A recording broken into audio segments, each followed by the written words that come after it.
नमस्कार शेतकरी मित्रांनो, मी Yogesh Rathod, white gold trust, Chhatrapati Sambhajinagar या शेतकरी सेवाभावी संस्थेचा प्रतिनिधी.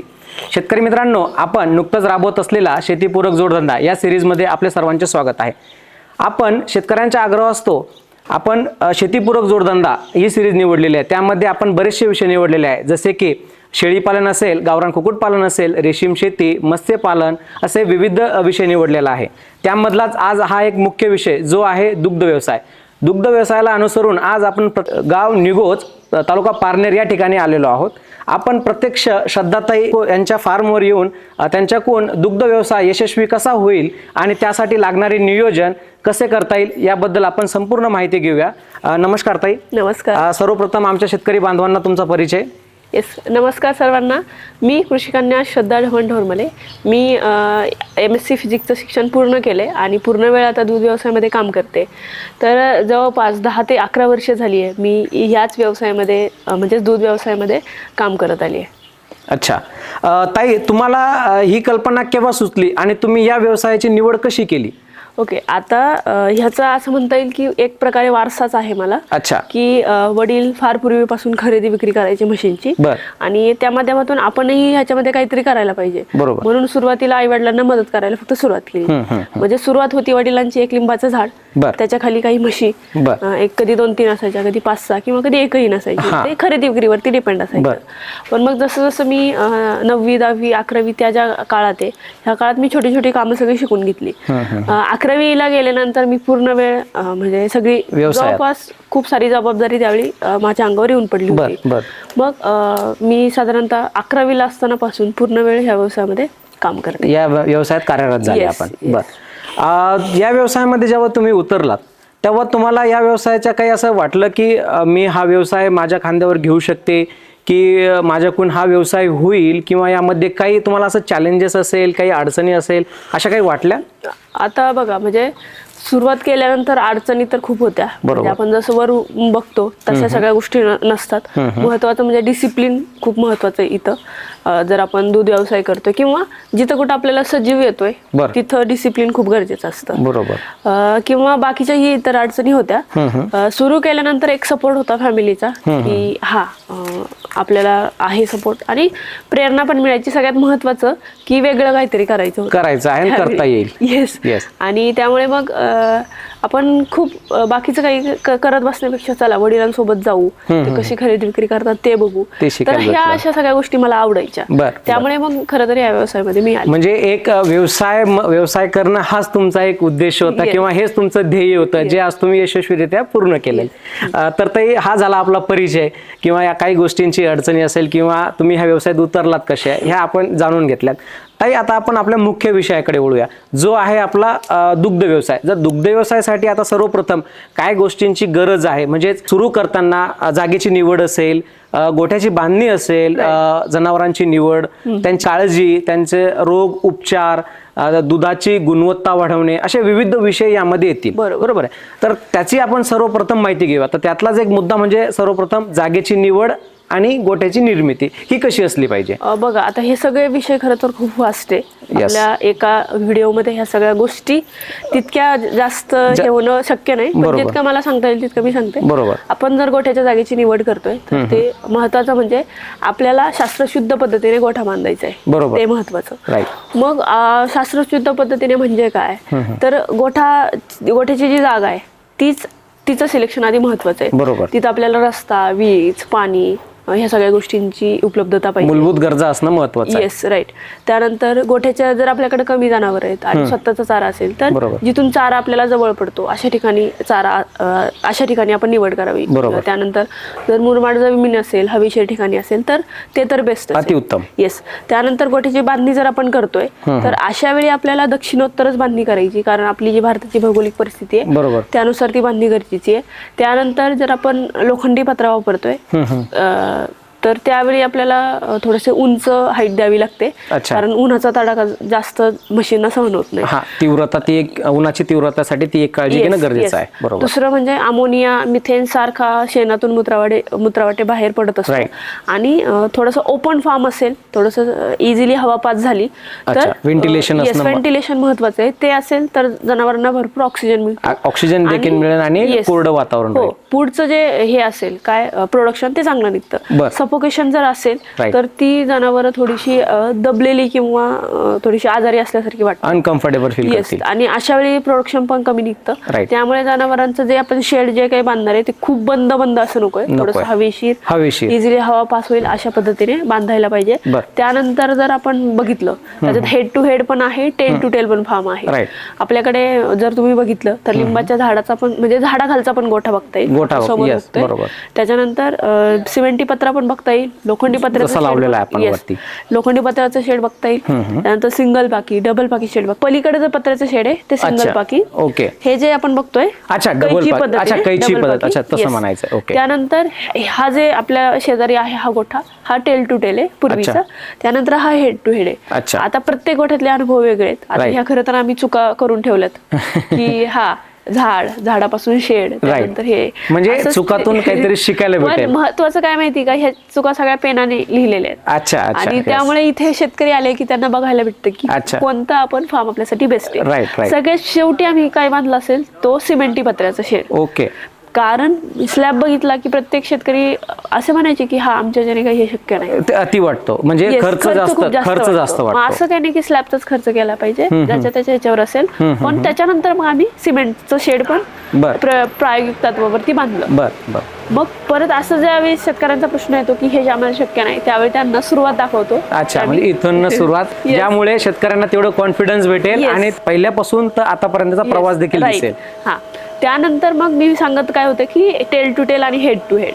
टेल टू टेल मध्ये थोडासा खर्च कमी आहे, जागा कमी लागेल, पण काम करण्याच्या दृष्टीने आपल्याला head to head farm best आहे, चांगला आहे. त्यामागे आपल्या जर शेडचं स्ट्रक्चर बघितलं तर स्लॅबचं आहे, खाली 40 वरती 40ची आपली कॅपॅसिटी आहे, मधून 4 फुटाची जागा आहे, 2 माणसं सहज ये जा करू शकतील एवढी जागा.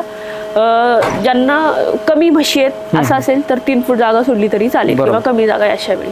त्यानंतर गव्हाणीच्या मागे 10 फूट जागा असायला पाहिजे.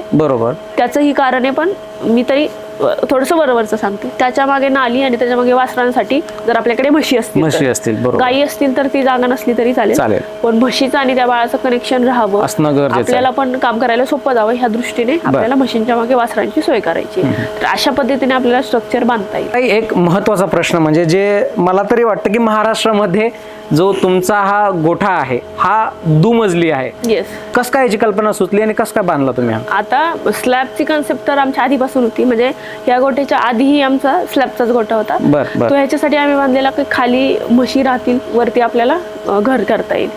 पण स्लॅबचा इफेक्ट कम्पॅरेटिव्हली चांगला होता पत्र्याच्या किंवा ह्याच्या, म्हणजे वर्षभरची दुधाची कंटिन्युटी त्याच्यामध्ये चांगली राहते. म्हणून मग आम्ही स्लॅबची हे केली. त्यात आमचे जे इंजिनियर होते ते सपोर्टिव्ह, आणि महत्वाचं म्हणजे जास्त प्रॉफिट पेक्षा त्यांना आम्हाला हे स्ट्रक्चर उभं करून द्यायचं होतं, त्यामुळे त्यावेळी कमी खर्चात झालं. आणि महत्वाचं म्हणजे वरचा जो फ्लोअर आहे तो सुद्धा कमी जागा लागली, आणि महत्वाचं कमी खर्चात आम्हाला त्यावेळी ते करून मिळालं. आता याचं जे यार्ड आहे तो यार्ड किती बाय कितीचा आहे? आता म्हशीनुसार आम्ही खालचा फ्लोअर जवळपास 3000 स्क्वेअर फूटचा आहे, सेम वरचा तेवढाच. म्हणजे आपल्या जनावरांनुसार आपण त्याचं नियोजन करू शकतो. ताई, आता आपण जे गोठ्याची बांधणी आहे, जागेची निवड आहे ती समजून घेतली. आता त्यातलाच आता दुसरा जो विषय आहे आपला की जनावरांची निवड आणि काळजी ही कशी असली पाहिजे? आता जनावरांची निवड म्हणजे सगळ्यात आधी गाय की म्हैस, तिथून आपली सुरुवात होईल. काही लोकांना गायी परवडतात, काही लोकांना म्हशी परवडतात. तर सुरुवात जर आपण करत असू तर काही गायी आणि काही म्हशींनी आपल्याला सुरुवात करता येऊ शकते.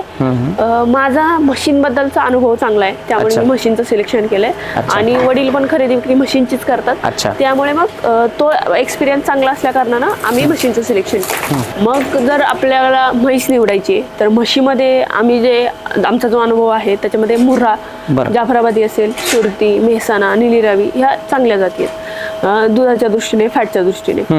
त्यानंतर गाईचं जर म्हणाल तर माझ्या अभ्यासानुसार HF आणि जर्सीला जास्त प्रेफरन्स दिला जातो ऍज कम्पेअर टू देशी गाई. देशी गाईंमध्ये गीर, थारपारकर ह्या सारख्या गाईंचं म्हणजे प्रोडक्शन चांगलं आहे. त्यात जर HF जर आपण म्हणत असू तर थोडीशी इम्युनिटी कंपॅरेटिव्हली कमी आहे जर्सीपेक्षा आणि फॅट पण कमी आहे. म्हणजे जे बाकीच्या शेतकऱ्यांचे मी अनुभव ऐकले त्यानुसार.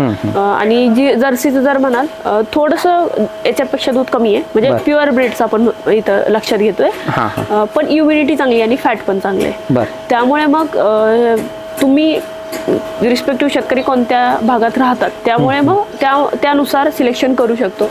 शहराचे जवळ असू आपण तर जर्सी गाई सारखी गाय, देशी गाय किंवा म्हशीची निवड करू शकतो. डेअरीला दूध घालायचं असेल तर अशा वेळी जर्सी किंवा HF सारख्या गायींचं हे करू शकतो. आणि इतर वेळी जर तुम्हाला माझाचं लक्षण जर योग्य वेळी लक्षात आलं किंवा मॅनेजमेंट भाकड काढ जर म्हशीचा कमी करता आला तर त्यावेळी म्हशींची निवड ही अगदीच योग्य ठरते. अच्छा, म्हणजे आपल्या गरजेनुसार आपण जनावरांची निवड करू शकतो. आपली गरज कशामध्ये आहे त्याचा विचार करून आपण आपल्या पद्धतीनं सोयीस्कर जातीची निवड करावी. बरोबर. आता निवड तर झाली, जातींची निवड. आता निवड करताना ओळख किंवा काळजी हे कसं असलं पाहिजे? म्हशींची तर इम्युनिटी खूप बेस्ट आहे. अच्छा. बाकी खूप जास्त काही आजार होत नाही. आम्ही पण गोठ्यात बघतो आजार एकदम निग्लिजिबल असतात. तरी पण प्रिकॉशन्स म्हणून आपण साफसफाई ठेवणं, चारा, पाणी, खुराक व्यवस्थित देणं, ते जर असेल तर पुढचे काही प्रॉब्लेम्स येत नाही. ज्या गायींची इम्युनिटी कमी आहे त्यांच्या गट हेल्थ, पोटाच्या आरोग्यावर जर चांगलं हे केलं, चांगलं मॅनेजमेंट असेल तर तिथंही जनावर जास्त आजारी, गायी वगैरे जास्त आजारी पडणार नाही. त्यासाठी आपल्याला प्रॉपर मॅनेजमेंट, मॅनेजमेंट मध्ये अगदी त्यांना काय इनपुट देतोय, म्हणजे त्याच्यामध्ये पाणी कसं देतोय, चारा काय देतोय, पशुखाद्य देतोय, काय देतोय, ह्याच्यावर त्या गोष्टी डिपेंड असतील. आणि बाकीचं गोठ्याचं व्यवस्थापन एकंदरीत त्या सगळ्या गोष्टी. म्हणजे तुम्ही जे मूलभूत जे काळजी आहे, बेसिक जे काळजी घ्यायची आहे ती घेतली, म्हणजेच व्यवस्थित स्वच्छता असणे महत्वाचं आहे. त्यानंतर तिथे आपण त्यांचा जो खुराक आहे, चारा वगैरे तो व्यवस्थित वेळोवेळी असलं तर गायींच्या, फक्त वेळोवेळी नाही, फक्त चारा खुराक तो चांगल्या क्वालिटीचा असायला, उत्तम गुणवत्ता असणं महत्वाचं आहे. कारण मुरघास आहे तर त्याला बुरशी लागलेली असते. बरोबर. किंवा आपल्याकडचा जो हिरवा चारा आहे त्यालाही कधी कधी बुरशी लागते. पशुखाद्यामध्ये जे धान्य आहे ते कधीतरी भिजलंय किंवा सुका चारा भिजलाय, बुरशी आली, काळा पडलाय, तोच आपण देतोय. तर अशा वेळी ते खूप हार्मफुल आहे.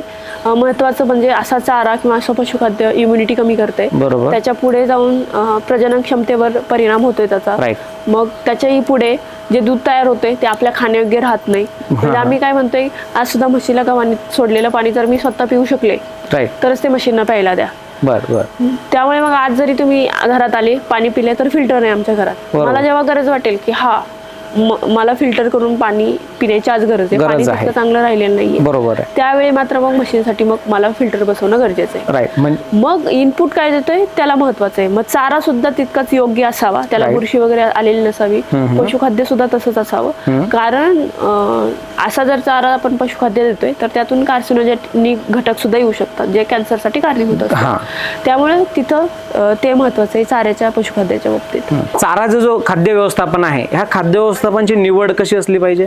आता कोणतंही जनावर असू द्या, त्याच्यामध्ये मका, ज्वारी असा जो चारा आहे तो खूप पौष्टिक आहे. ह्याचं प्रमाण जास्त ठेवावं. नेपियर असेल तुलनेने थोडंसं प्रमाण त्याचं कमी ठेवून पौष्टिक चाऱ्यांचं प्रमाण वाढवावं. ज्यांच्याकडे कमी जनावर आहेत असे लोक मेथी घासाचा वापर करू शकतात. किंवा आझोला सारखे काही शेवाळ आहे तर आझोला पण वापरला तर एसएनए पाणी दूध वाढीवर चांगला इम्पॅक्ट आपल्याला जाणवतो. तर ह्या सगळ्या गोष्टी आहेत. पशुखाद्याच्या बाबतीत गायींसाठी गोळीपेंट वापरायला म्हणजे जास्त प्रेफरन्स देते. म्हशींच्या बाबतीत काही सिलेक्टेड कंपन्या चांगल्या आहेत ज्यांचा की रिझल्ट येतो फॅट वगैरे सारख्या गोष्टींवरती. आणि सरकी पेंट सारखे जर ज्यावेळी आपण पदार्थ वापरतोय तर ते चांगल्या कंपनीचे, त्यात लोखंडाचे तुकडे वगैरे नसावे ह्याची काळजी घ्यावी. महत्वाचं, अति प्रमाणात हे पशुखाद्य देऊ नये कोणतंही. उपाशीपोटी शुद्ध जनावरांना पशुखाद्य देऊ नये, ऍसिडिटी होण्याचे चान्सेस असतात. तर अशा खूप डिटेल मध्ये गोष्टी आहेत चारा आणि पशुखाद्याच्या बाबतीत जे काळजी घेणं अत्यंत गरजेचं आहे, जेणेकरून आपल्या दुधाची गुणवत्ता, त्याचं फॅट असेल याची सुधारणा होईल आणि योग्य राहील. Right. तर आता आपण जे आहे काळजी देखील समजून घेतलेली आहे, त्याचं चारा व्यवस्थापन जे आहे ते देखील समजून घेतलेलं आहे. आता यानंतर जे आहे आजारापूर्वी काही प्रिकॉशन्स करणं गरजेचं आहे, लसीकरण असेल किंवा काही या गोष्टींची काही काळजी वगैरे. लसीकरण करणं खूप गरजेचं आहे. बर. त्या रिस्पेक्टिव्ह जनावरांना कोणत्या कोणत्या लसी आपण दिल्या पाहिजेत. जसं आपण ह्युमन मध्ये बघतो खूप काळजी काट्याने लसी दिल्या जातात, तसंच ह्या जनावरांच्या बाबतीत करायला पाहिजे. लाईक बाकीचं आपण FMD वगैरे किंवा मध्ये लंपी स्किन आलेला, तर ह्याचे आपण लसीकरण केलेच पाहिजे. महत्वाचं बाकीचे काही आजार आहेत त्यांचं लसीकरण महत्वाचं असतं, ते पावसाळ्यापूर्वी साधारणतः करून घेतलेलं बरं राहील. त्यानंतर ब्रुसेलोसिस सारखे जर आजार आपण म्हणतोय तर ते तर एकदाच लसीकरण असतं आणि तेही ते जनावर माझ्यावर यायच्या आधी. मग असे लसीकरण मग काळजी काट्याने त्यावेळी करून घेणं गरजेचं आहे, कारण पुढे जाऊन त्रास नको. त्यानंतर प्रिकॉशन्स म्हणून काही आजार नको म्हणून आपण काही किट ठेवू शकतो आपल्या फार्मवर, की लाईक फॉर एक्झाम्पल मस्टिटीज आपल्याला चेक करायची आहे, ती जर सुप्त अवस्थेत आहे तर थोडीशी चव आपल्याला बदललेली जाणवली किंवा काहीतरी थोडंसं वाटलं की हा हिला सोमॅटिक सेल काउंट दुधातला जास्त असू शकतो, तर अशा वेळी हे मस्टिटीजचे किट आपल्याला कामी येतात आणि मग पुढची जी मस्टिटीज होणार आहे ती आपण टाळू शकतो. त्यानंतर एक मार्कंडे सर म्हणून आहेत परभणी विद्यापीठाचे, ते काय म्हणतात की जितका कोरडा गोटा तितक्या मोजा नोटा. आणि हे खरं तर खूप सूत्र आम्ही पण बघतोय, कारण ज्यावेळी गोटा कोरडा असतो ना त्यावेळी आपलीच मानसिकता खूप फ्रेश होते काम करण्याची, आणि तिथं त्यांना पण तितकंच पोषक वातावरण त्या निमित्ताने मिळत असतं. त्यामुळे मग ती एक महत्वाची बाब आहे. तर ह्या सगळ्या गोष्टी प्रिकॉशनरी म्हणून महत्वाच्या आहे. गोट्याची साफसफाई असेल, त्यानंतर प्री डिपिंग सोल्युशन असू शकतात, पोस्ट डिपिंग सोल्युशन पण असतात, जे की दूध काढण्यापूर्वी काढल्यानंतर वापरले तर मस्टिटीज सारखे आजार होत नाही. लसीकरण ते तर महत्वाचंच आहे. त्याच बाजूला डिवर्मिंग जंत निर्मूलन करणं सुद्धा तितकंच महत्वाचं आहे. मग त्यासाठी डॉक्टरांच्या सल्ल्याने ह्या सगळ्या गोष्टी कराव्यात. कोणते सॉल्ट वापरायचे, कारण आपण एक इंजेक्शन देतोय तर ते डिरेक्टली इंजेक्शन देता येत नाही, त्याला रूट असतो कोणता तरी, तर त्या रूट नुसार मग ते डॉक्टरांना माहिती आहे, तर त्यांच्या सल्ल्याने शक्यतो कोणतीही गोष्ट करावी. ताई आता आपण बऱ्याचशा गोष्टी जाणून घेतलेल्या आहेत. आता दूध काढणी आहे याचं व्यवस्थापन कसं असलं पाहिजे, आणि किंवा दुधाचा फॅट आहे तो कसा संतुलित राखला पाहिजे, थोडं त्याबद्दल मार्गदर्शन. आता दूध काढायचंय तर दिवसातून 2दा, म्हणजे 24 तासामध्ये 2दा दूध काढणी झाली पाहिजे, दर 12 तासाच्या अंतराने. गायींच्या बाबतीत एक राहुरीचे एक शेतकरी आहेत, त्यांचा अनुभव असा आहे की त्यांच्याकडे HF गायी होत्या, तर दिवसातून 3 वेळा जर गायींचं तशा दूध काढलं तर दूध जास्त देतात, तसा त्यांचा एक्सपिरियन्स आहे. पण आपण इथे म्हशींच्या बाबतीत तेवढं गायींसारखं तेवढं दूध नाहीये, 30, 40, 50 लिटर. यांना 10च्या पुढे 15-16 इथपर्यंत दूध आहे. 10 ते 16 दरम्यान. हो, तर मग म्हणजे आपण पकडूयात की 10-12 लिटर दूध देतात, तर अशा वेळी इथं गरज नाही. पण महत्वाचं हे जनावर रवंत करतात, कंपाऊंड स्टमकचे प्राणी आहेत, तर मग अशा वेळी रवंत करणं गरजेचं आहे. त्यासाठी त्यांना आपण वेळ देणं गरजेचं आहे, की सारखा चारा वगैरे टाकतोय शेतकरी, ते पण करतात. महाराष्ट्रभर ट्रेनिंगच्या माध्यमातून आम्ही बघतो, तर खूप जास्त वेळ चारा टाकणं पण योग्य नाहीये. दिवसातून 2दा चारा, म्हणजे आपल्या गोठ्याचं काम पहाटे 3 वाजता सुरू होतं.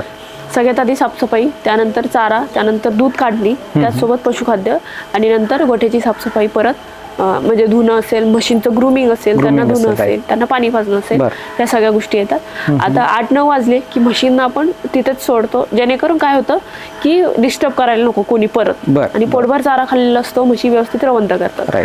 दिवसभर व्यवस्थित आराम झाला, व्यवस्थित रवंत झालं तर संध्याकाळी दूध चांगलं निघतं. एखाद्या जरी दिवशी पूर्ण दिवस, म्हणजे लाईक आत्ताच काही दिवसांपूर्वी आम्ही म्हशी सगळ्या बाजरून घेतल्या, आणि त्या दिवशी सगळ्या म्हशी उभ्या होत्या, तर लगेच 15-20 लिटरचा इम्पॅक्ट पडतो. त्यामुळे मग असं इम्पॅक्ट होत असेल तर आपण प्रायोरिटीने बघणं गरजेचं आहे की त्यांचा व्यवस्थित आराम होतोय का, रवंत होतोय, म्हणजे काळजी घेणं गरजेचं आहे. ही काळजी घेणं गरजेचं आहे. त्यानंतर जे दूध काढतोय, मी खूप ठिकाणी हे पण बघितलंय की म्हणजे ऍक्च्युअल मी जे जसं दूध काढते तसं दूध काढणं अपेक्षित आहे, जर मी बरोबर असेल तर. म्हणजे मी कसं दूध काढते, मी मुठीने मूठ लावते, मी अंगठा लावत नाही, जेणेकरून मला त्रास होत नाही. पहिली गोष्ट, मी खूप म्हशीचं सड असं जोरात ओढत पण नाही, मी जागेवर संतपणे दूध काढते. आणि त्या जो मिल्किंग पिरियड आहे त्या मिल्किंग पिरियड म्हणजे जो 7 मिनिटाचा आहे, तर त्या वेळेत दूध काढून पण होतं. तर ह्या गोष्टी महत्वाच्या आहेत. त्यानंतर काही ठिकाणी असं चिमटीत धरून पण दूध काढलं जातं, तर तेव्हाही पुरेसं किंवा पूर्ण दूध निघत नाही. तर दूध काढायची पद्धत महत्वाची आहे. मिल्किंग मशीन असेल तर बेस्टच आहे. त्यात मिल्किंग मशीन चूज करताना चांगल्या कंपनीची चूज करावी, ब्रँडच घ्यावा अशा वेळी. कारण म्हैस असा प्राणी आहे खूप हॅबिच्युअल आहे, त्याला जी सवय लागेल त्याच्यावर राहील. हो, त्यामुळे मग आपण मिल्किंग मशीन चूज करतोय तर ती चांगल्या क्वालिटीची असावी. अभ्यास म्हणजे ऑफकोर्स कंपन्या रिसर्च करतात खूप छोट्या छोट्या गोष्टींवरती. तर ज्या कंपनीचा रिसर्च चांगला तर अशा कंपन्यांकडून आपण नामांकित कंपनीचीच घेतली पाहिजे. त्यानंतर जी दुधाची क्वालिटी आहे, काही ठिकाणी मी हे पण बघितलंय, दुधात हात घालणार आणि ते दूध सडाला लावणार आहे. पूर्वी बरेच वेळेस ह्या गोष्टी होत होत्या, म्हणजे सडाला दूध लावणे. पूर्वी म्हणजे कसं असायचं, पूर्वी म्हणजे आम्ही कसं दूध काढतो, पाणी मारायचं, स्वच्छ करून घेतलं की जो ओलावा पाहिजे तो येतो. बरोबर. पण आता काय होतं माहिती का, जे हेल्पर्स असतात आपले ते हे करतात. तर त्याच्यासाठी आपल्या हेल्परचं ट्रेनिंग सुद्धा तितकंच महत्वाचं आहे. बरोबर. कारण एकदा आपलं बोट त्याच्यामध्ये गेलं की किती सारे बॅक्टेरिया त्याच्यामध्ये आणि ती दुधाची क्वालिटी लगेच डाऊन होतील. तर त्यासाठी आपण कशी बादली वापरतोय, कसं कॅन वापरतोय आणि आपण कशा पद्धतीने दूध काढतोय, ह्या सगळ्या गोष्टी महत्वाच्या आहेत. त्या सर्व पहिले काळजीपूर्वक शिकणे हे महत्त्वाचं. आणि आपल्याला जर दूध बाहेर द्यायचं असेल, म्हणजे आपल्यालाच आता कमी पडतंय खरं तर भारताला, पण एक्सपोर्ट करायचं असेल तर आपण अशा गोष्टी करत असतो तर आपण त्या नॉर्म्स मध्ये बसणारच नाही. त्यामुळे मग दुधाच्या गुणवत्तेच्या बाबतीत त्या गोष्टी महत्वाच्या आहेत. त्याच्या पुढे मग फॅट, एसएनएफ आणि त्या सगळ्या गोष्टी आल्या. फॅटसाठी एकतर त्या म्हशीचं जेनेटिक्स कसं आहे त्याच्यानुसार ते होईल. चांगलं असेल तर साधारणतः आपण मका, ज्वारीसारखा जो चारा आहे त्याने फॅट वगैरे चांगली लागते, एसएनएफ पण चांगला निघतो, दूध पण. ज्याच्यामध्ये ऑइलचं प्रमाण जास्त आहे तर असे जर आपण घटक वापरले तर फॅटवर आपल्याला चांगला इम्पॅक्ट दिसतो. मिनरल मिक्सचर देणं गरजेचं आहे. कॅल्शियम पावडर सुद्धा देणं तितकंच महत्वाचं आहे. कारण प्रत्येक वेळी आपल्या जमिनीत सगळे मिनरल्स आहेत की नाही, म्हणजे जनावरांना जर आपण एखादा व्हायटमिन जर पाहिजे किंवा मिनरलची गरज आहे तर ते एकतर चारा किंवा पशुखाद्यातून जाईल. आणि पशुखाद्य सुद्धा जमिनीतूनच येतं, ते पुढचं प्रोडक्ट जरी असलं तरी त्याचं रॉ मटेरियल जमिनीतूनच येणार आहे. त्यानंतर चारा येतो ही जमिनीतूनच येतोय. जमिनीत आपल्या जर पोषक द्रव्ये नसतील तर मग ते चाऱ्यात नाही आणि पुढे पशुखाद्यात गुणवत्ता येणार नाही. त्यामुळे मग परत दुधात गुणवत्ता नाही. त्यामुळे मग आपल्याला एक्स्ट्राचे मिनरल्स सुद्धा देण्याची तिथं गरज पडते. तर मिनरल्स, कॅल्शियम, काही गोण्यांमध्ये गुळ पण येतो, तर तो गुळ दिला तरी चालतो. या व्यवसायासाठी काही सरकारचे अनुदान आणि परवान्याचे वगैरे काही गरज असते? आता रजिस्ट्रेशन आपण ग्रामपंचायतला करून घेऊ शकतो आपल्या गोठ्याचं. अच्छा. त्यानंतर दुसरं काही एक्स्ट्राचा परवाना किंवा ह्याची गरज नाहीये. त्यात जर आपण बायप्रोडक्ट्स किंवा पूरक व्यवसाय करत असू परत ह्याला जोडून, दुधाचे बायप्रोडक्ट्स असतील, शेणाचे बायप्रोडक्ट्स असतील, तर त्याला लायसन्स, फूड लायसन्स सारखे लायसन्स, त्यानंतर रजिस्ट्रेशन लागू शकतात. किती मोठ्या स्केलला करतोय आपल्याला त्याच्यावर ते डिपेंड असते. त्यानंतर अनुदान म्हणाल तर बायप्रोडक्ट साठी अनुदान आहे. इकडे गोठा बांधणीसाठी अनुदान मिळतात, पण छोट्या स्केलला ते खूप कमी असल्यामुळं 1-2 जनावरांसाठीच मिळतं. त्यामुळे ज्यांना 5-10 करायचे त्यांच्यासाठी ते तितकं व्हायबल होत नाही. खूप मोठा प्रोजेक्ट पण आहेत, काही गोकुळ मिशन सारखे प्रोजेक्ट आहे देशी जनावरांच्या ब्रीडिंगसाठी, पण तो खूप मोठा प्रोजेक्ट असल्यामुळं मग तिथं पण सिलेक्टेडच लोक अप्लाय करू शकतात. तर ह्या गोष्टी आहेत. अनुदान असं खूप जास्त योजना नाही आहेत, पण बायप्रोडक्ट्स मध्ये PMFPB सारख्या योजना आहेत जिथं आपण वापर करू शकतो. यासोबतच जे आहे वासरं किंवा पारडांची काळजी जी आहे ती कशी असली पाहिजे? खरं तर हा खूप मोठा विषय, म्हणजे जसा एक म्हैस प्राणी आपण सांभाळतो आणि त्याचं सगळं मॅनेजमेंट, तसं ह्या वासरांचं पण अगदी ती म्हैस किंवा ती गाय प्रेग्नेंट राहिल्यापासून त्या वासराची किंवा त्या पारडाची काळजी घेणं गरजेचं असते. मग म्हशीची काळजी ज्यावेळी प्रेग्नेंट असेल ती म्हैस, त्यानंतर जन्माला आल्यानंतर मग त्याचं अगदी नाळेपासून आपोआप तुटली तर ठीक, नाही तुटली तर ते आयोडीनच्या सोल्युशन मध्ये कट करून ते बुडवणं, त्या सगळ्या गोष्टी येतात त्यामध्ये. त्यानंतर त्या वासराला योग्य वेळेत योग्य आहार, म्हणजे आईचं दूध, कोलेस्ट्रॉल सगळ्यात आधी मिळणं गरजेचं आहे, चीक, त्यानंतर त्याच्या वजनानुसार दूध, त्यानंतर महत्वाचं डिवर्मिंग, बरोबर, आणि पुढे हळूहळू जे लसीकरण आपण येतं तर ते सुद्धा तितकंच महत्वाचं आहे. एकदा चारा खायला लागलं तर चारा सुद्धा तितकंच मिळणं गरजेचं आहे. तर हा खरं तर मोठा विषय वासरांचं संगोपन, पण आपण ह्या गोष्टी आहेत ह्या जर लक्षात घेतल्या तर चांगलं आपण संगोपन करू शकतो. आणि महत्वाचं जर ब्रीडिंग वरती आपण काम करतोय तर आपल्याला पेडिग्री मेंटेन करावी लागेल, पूर्ण वंशावळ, की ही आई आहे, कोणत्या रेड्याने भरवलंय किंवा कोणत्या सिमेंटने भरवलंय, त्यांचा डेटा, त्यांच्या पेरेंटचा डेटा, सगळ्या गोष्टी आपण नोट डाऊन करून ठेवणे गरजेचं आहे ज्यावेळी आपण ब्रीडिंग वरती काम करतोय. त्याच्याही पुढे इनब्रीडिंग होऊ नये, म्हणजे त्याच पिढीमध्ये त्याच बुलने लागवड होऊ नये याची सुद्धा काळजी घेणं तितकंच गरजेचं आहे. धन्यवाद ताई. आता आपण या विषयामध्ये संपूर्ण माहिती जाणूनच घेतलेली आहे, जशी गोट्याची निर्मिती असेल, जनावरांची निवड असेल, दैनंदिन नियोजन असेल, वासरांची किंवा पारड्यांची निगा असेल, ह्या काही चारा व्यवस्थापन, पाणी व्यवस्थापन, स्वच्छता वगैरे या सगळ्या गोष्टी जाणून घेतलेल्या आहे, अनुदान, लायसन्स. आता जो शेतकरी आहे, नवीन शेतकरी आहे, त्यांनी जर हा व्यवसाय करायचा आहे तर यासाठी एक महत्त्वाचा संदेश जो तुम्ही हा जो व्यवसाय यशस्वीपणे उभा केलेला आहे त्याच्यातील तुमचा काय अनुभव असेल किंवा काही टिप्स असतील त्या शेतकऱ्यांसाठी? महत्वाचं म्हणजे मी जे एक्सपिरियन्स करते, माझा जो अनुभव आहे त्यानुसार डिसिप्लिन, शिस्त खूप महत्वाची आहे. कारण पहाटे 3 वाजता उठायचे तर 3 वाजता उठलंच पाहिजे. बरोबर. 4ला उठून तिथं जमत नाही, 4ला काही 3:15ला पण उठून जमत नाही. बरोबर. कारण आता ह्या म्हशीला सवय 3:15ला दूध द्यायची, तर आपण 3:15 वाजता तिथं दूध काढलं पाहिजे. हार्डली 5 मिनिटं इकडे तिकडे होऊ शकतात, पण त्याच्यापेक्षा जास्त वेळ नकोय. तर डिसिप्लिन महत्वाचं ह्या व्यवसायात येताना. सगळ्यात महत्वाचं म्हणजे अभ्यास सुद्धा तितकाच महत्वाचा आहे.